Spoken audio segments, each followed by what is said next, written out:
क्या आप जानते हैं कि क्लॉड सर्टिफाइड आर्किटेक्ट परीक्षा में सबसे ज़्यादा मार्क्स किस डोमेन से आते हैं? एजेंटिक आर्किटेक्चर से 27%।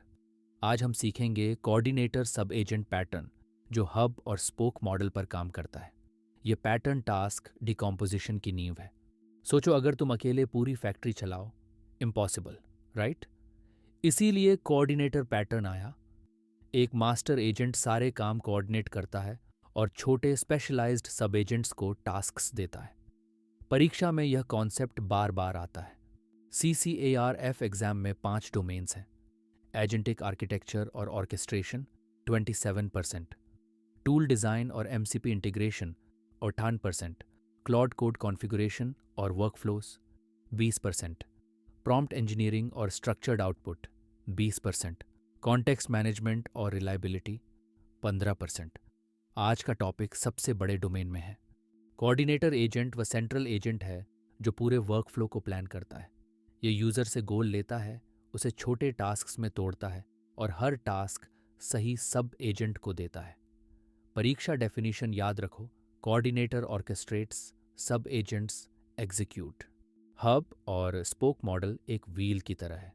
बीच में हब है, वह है कोऑर्डिनेटर। बाहर की तरफ स्पोक्स हैं, वे हैं सब एजेंट्स। हर स्पोक एक स्पेशलाइज्ड टास्क हैंडल करता है। कोऑर्डिनेटर सबको कनेक्ट करता है और रिजल्ट्स को इंटीग्रेट करता है। यही आर्किटेक्चर एग्जाम में आता है। टास्क डिकॉम्पोजिशन मतलब है बड़े गोल को मैनेजेबल सब टास्क्स में तोड़ना। एग्जाम्पल, रिसर्च रिपोर्ट बनाना, कोऑर्डिनेटर इसे तोड़ता है। Web search, data analysis, content writing और फाइनल फॉर्मेटिंग, हर सब टास्क एक सब एजेंट को जाता है। यही डिकॉम्पोजिशन स्ट्रैटेजी परीक्षा में पूछी जाती है। सब एजेंट वह स्पेशलिस्ट होता है जो सिर्फ अपना असाइंड टास्क करता है। जैसे हॉस्पिटल में डॉक्टर, नर्स, लैब टेक्नीशियन सब अलग अलग काम करते हैं।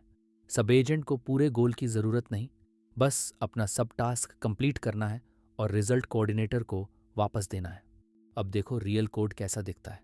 कोऑर्डिनेटर एक सिस्टम प्रॉम्प्ट पाता है जो उसे ऑर्केस्ट्रेटर की रोल देता है। फिर वह क्लॉड API कॉल करता है सब एजेंट्स के लिए। हर सब एजेंट का अपना सिस्टम प्रॉम्प्ट है। रिजल्ट्स वापस आते हैं और कोऑर्डिनेटर इन्हें मर्ज करता है। यही पैटर्न एग्जाम डेमो में आता है। परीक्षा में यह गलतियां मत करना। पहली, सब एजेंट को पूरा गोल देना, वह सिर्फ सब टास्क देखता है। दूसरी, कोऑर्डिनेटर को एग्जीक्यूट करवाना, वह सिर्फ ऑर्केस्ट्रेट करता है। तीसरी, हब एंड स्पोक को पीयर टू पीयर समझना। याद रखो, coordinator plans, sub agent does. Quiz time. सवाल, हब और स्पोक मॉडल में सेंट्रल नोड को क्या कहते हैं? Option A sub agent, option B coordinator agent, option C tool node, option D executor. सोचो, जवाब है ऑप्शन बी कोऑर्डिनेटर एजेंट। यही हब है जो सारे स्पोक्स को मैनेज करता है। आज हमने सीखा कोऑर्डिनेटर एजेंट ऑर्केस्ट्रेट करता है, सब एजेंट्स एग्जीक्यूट करते हैं। हब और स्पोक मॉडल में कोऑर्डिनेटर हब है। टास्क डिकॉम्पोजिशन से बड़े गोल्स छोटे सब टास्क्स बनते हैं। एजेंटिक आर्किटेक्चर डोमेन 27% वेटेज रखता है। ये कीवर्ड्स याद रखो: orchestrate, decompose, delegate. Question 1 of 12। Coordinator sub agent pattern में हब एंड स्पोक का सेंट्रल नोड क्या होता है? A sub agent, B coordinator, C tool, D memory store. Think about it. The answer is B hub. डीन coordinator होता है जो सभी स्पोक्स यानी सब एजेंट्स को डायरेक्ट और ऑर्केस्ट्रेट करता है। Question 2 of 12। बड़े टास्क के लिए सिंगल एजेंट क्यों पर्याप्त नहीं होता? ए एजेंट को API एक्सेस नहीं होता, बी एजेंट केवल एक भाषा समझता है, सी कॉम्प्लेक्सिटी और स्कोप बहुत अधिक होता है, डी एजेंट मेमोरी स्टोर नहीं कर सकता। Think about it. The answer is C. बड़े टास्क्स में कॉम्प्लेक्सिटी इतनी अधिक होती है कि अकेला एजेंट उसे एफिशिएंटली संभाल नहीं सकता। Question 3 of 12। टास्क डिकॉम्पोजिशन का सही क्रम कौन सा है? ए सब tasks, goal, sub agents, B sub agents, sub tasks, goal, C goal, sub tasks, sub agents, D sub agents, goal, sub tasks? Think about it. The answer is C. पहले बड़ा गोल लेते हैं, फिर सब टास्क्स में तोड़ते हैं, फिर सब एजेंट्स को असाइन करते हैं। Question 4 of 12। सब एजेंट की सबसे सटीक परिभाषा कौन सी है? ए, वह एजेंट जो पूरा गोल खुद तय करे। बी, एक स्पेशलिस्ट वर्कर जो कोऑर्डिनेटर का निर्देश माने। सी, वह नोड जो सभी रिजल्ट्स मर्ज करे। डी, मास्टर प्लानर जो दूसरे एजेंट्स बनाए। Think about it. The answer is B. Sub agent एक स्पेशलिस्ट वर्कर होता है जो अपने असाइंड टास्क में एक्सपर्ट होता है और कोऑर्डिनेटर का हुक्म मानता है। Question 5 of 12। Claude API orchestration में कोऑर्डिनेटर का प्राइमरी काम क्या है? ए, डायरेक्टली यूज़र को आउटपुट देना। बी, सब एजेंट्स को प्रॉम्प्ट करना और रिजल्ट्स मर्ज करना। सी, केवल मेमोरी मैनेज करना। डी, एपीआई कीज रोटेट करना। Think about it. The answer is B. Coordinator sub agents को प्रॉम्प्ट भेजता है और उनके इंडिविजुअल रिजल्ट्स को फाइनल आउटपुट में मर्ज करता है। Question 6 of 12। सबसे कॉमन मिस्टेक कौन सी है जो एग्जाम में पूछी जाती है? ए, कोऑर्डिनेटर को ज़्यादा टूल्स देना। बी, सब एजेंट को फुल गोल देना। सी, हब को स्पोक से डिस्कनेक्ट करना। डी, सब एजेंट्स की संख्या बढ़ाना। Think about it. The answer is B. Sub agent को फुल गोल देना गलत है। फुल गोल डिकम्पोज करना। कोऑर्डिनेटर का काम है, सब एजेंट का नहीं। Question 7 of 12।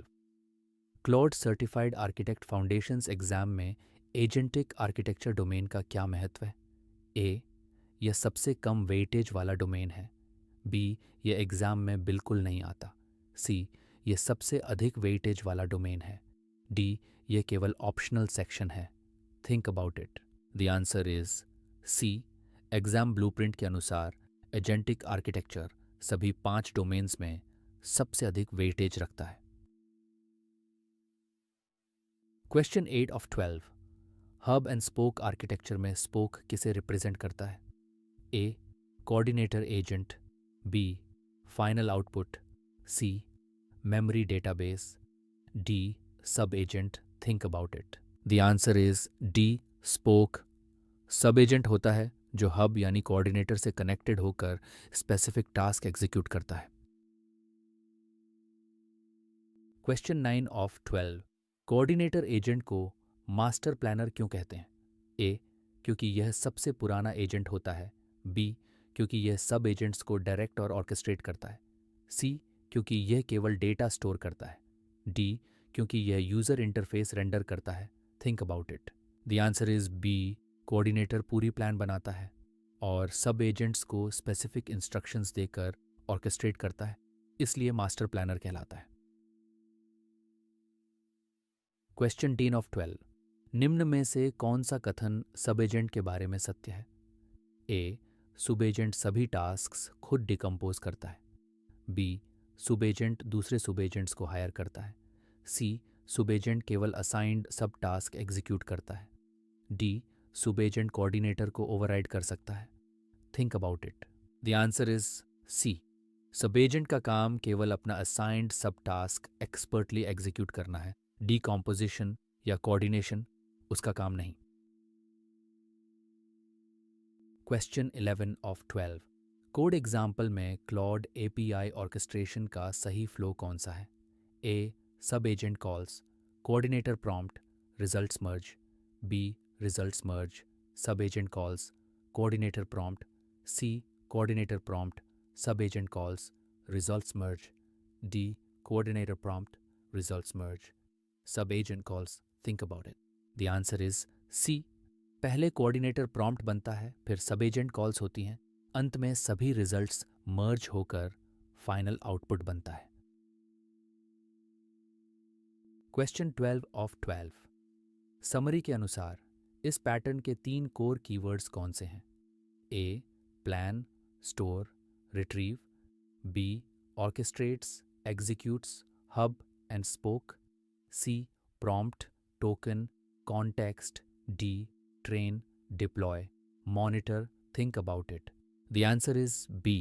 वीडियो समरी के 3 कोर कीवर्ड्स हैं: कोऑर्डिनेटर ऑर्केस्ट्रेट्स, सब एजेंट एग्जीक्यूट्स और hub and spoke architecture pattern. शानदार। आज हमने coordinator, sub agent pattern, hub and spoke architecture और टास्क डिकम्पोजिशन सीखा। याद रखो, कोऑर्डिनेटर प्लान्स और डेलीगेट्स, सब एजेंट सिर्फ अपना टास्क करता है। ये एजेंटिक आर्किटेक्चर डोमेन का 27% वेटेज कवर करता है। चैनल को सब्सक्राइब करो और अगला वीडियो मत छोड़ो।